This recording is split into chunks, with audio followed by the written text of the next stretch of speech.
राजधानी भोपाल और रूस के स्मोलेंस्क शहर के बीच एक ऐतिहासिक सिस्टर सिटी समझौता होने जा रहा है, जिसे सांस्कृतिक और शैक्षणिक सहयोग की दिशा में एक बड़ी पहल माना जा रहा है।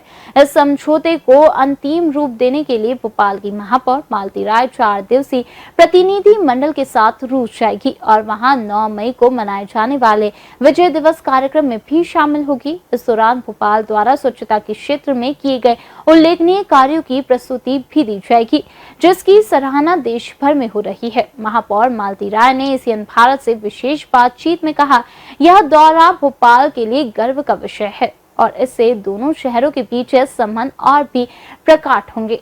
इस यात्रा के दौरान शिक्षा, संस्कृति और नगर विकास जैसे कई महत्वपूर्ण विषयों पर भी आपसी सहयोग की संभावना तलाशी जाएगी।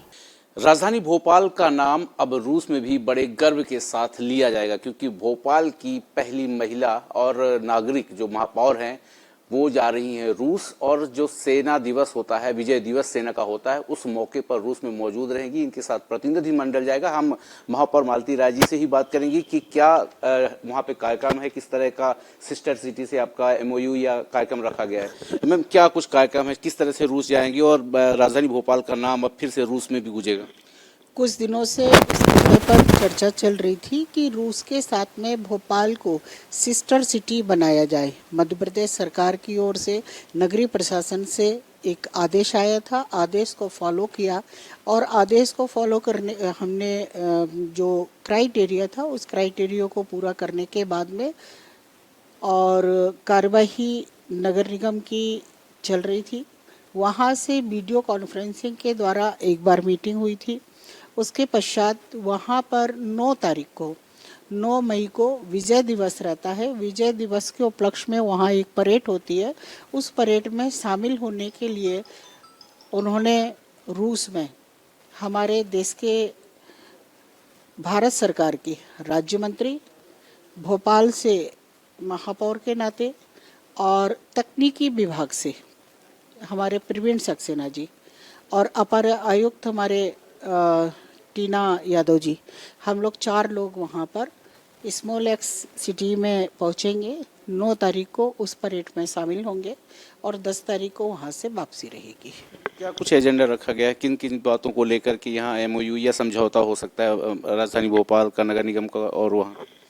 यहाँ फेडरेशन के माध्यम से इनका कार्यक्रम चल रहा है, आदान प्रदान चल रहा है और भोपाल नगर निगम के माध्यम से बातचीत हुई थी। तो बातचीत में 2 चीज़ों को रखा था कि भोपाल किस तरह से भोपाल नगर निगम चाहे स्वच्छता में हो, चाहे एजुकेशन के मामले में हो, चाहे संस्कृति के मामले हो, चाहे हमारी पुरानी विरासत को धरोहर के रूप में सजो कर रखा है, जो नगर निगम भोपाल का काम कर रहा है, इस तरह का काम रूस भी अपनी विधानसभा, अपने नगर निगम में कर सकेगा। इस पर बातचीत हुई थी और वही एमओयू साइन होगा ताकि एक दूसरे का सहयोग करके जो अच्छाइयाँ हैं, चाहे वो रूस की भोपाल में आ सके, भोपाल की रूस में जा सके। जैसे कि एजुकेशन के लिए है कि एजुकेशन वहाँ रूस के बच्चे भोपाल में पढ़ने आ सके, भोपाल के बच्चे रूस पढ़ने के लिए जा सके। वहाँ की संस्कृति को हम जो अच्छी सभ्य संस्कृति है उसे भोपाल अपना सके और भोपाल की संस्कृति को, भोपाल की धरोहर को रूस वहाँ पर उदाहरण देकर और उनकी संस्कृति को वो निभा सके। इस तरह का एक एमओयू साइन होगा।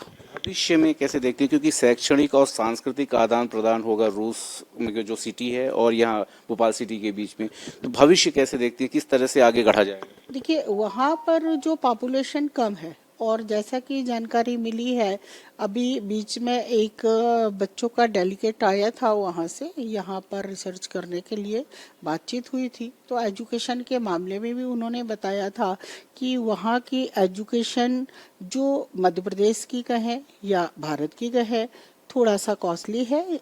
रूस की एजुकेशन थोड़ा सा जो मध्यम वर्ग की परिवार है वो अपने बच्चों को वहाँ पर पढ़ा सकते हैं। जैसे आज एमबीबीएस के कुछ लोग आए थे, उनसे चर्चा हुई थी, तो उन्होंने बताया था कि एमबीबीएस की जो यहाँ की फ़ीस और वहाँ की फ़ीस में काफ़ी अंतर है।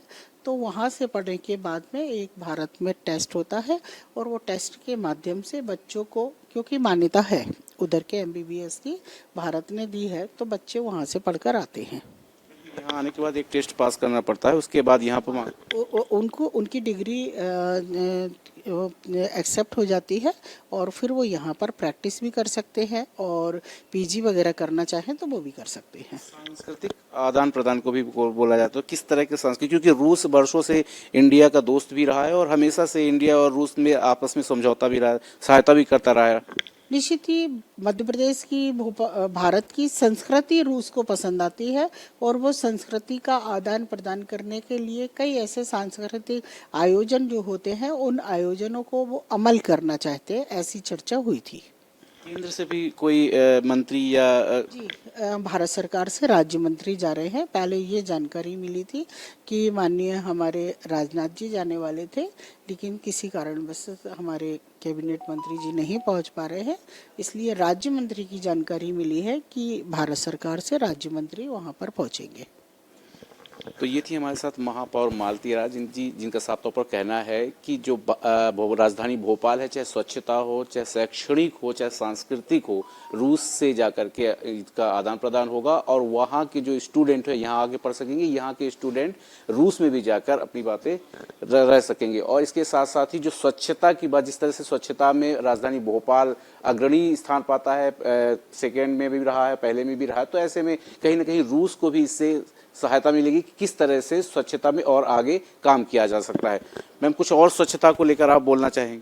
निश्चित ही हमारे देश के यशस्वी प्रधानमंत्री नरेंद्र मोदी जी का जो सपना है कि भारत एक स्वच्छ भारत के रूप में आए और भोपाल नगर निगम मध्य प्रदेश की राजधानी होने के नाते हमेशा स्वच्छता में नंबर 1 रहा है, राजधानी नंबर 1 रही है।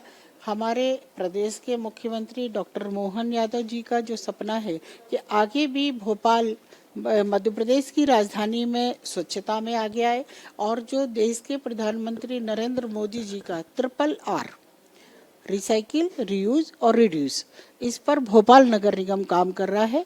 इसका प्रेजेंटेशन भी भोपाल नगर निगम की अपर आयुक्त टीना यादव जी द्वारा वहाँ प्रस्तुत किया जाएगा। चाहे हम वो कोकोनट से हम यहाँ पर रिसाइकिल कर रहे हो, चाहे हम प्लास्टिक का रिसाइकिल कर रहे हो, हम बायो CNG बनाने वाले हैं, हम CND का उपयोग कर रहे हैं, तो जितने भी उपयोग भोपाल नगर निगम कचरे से कर रहा है, कचरे से कंचन बनाने का काम कर रहा है,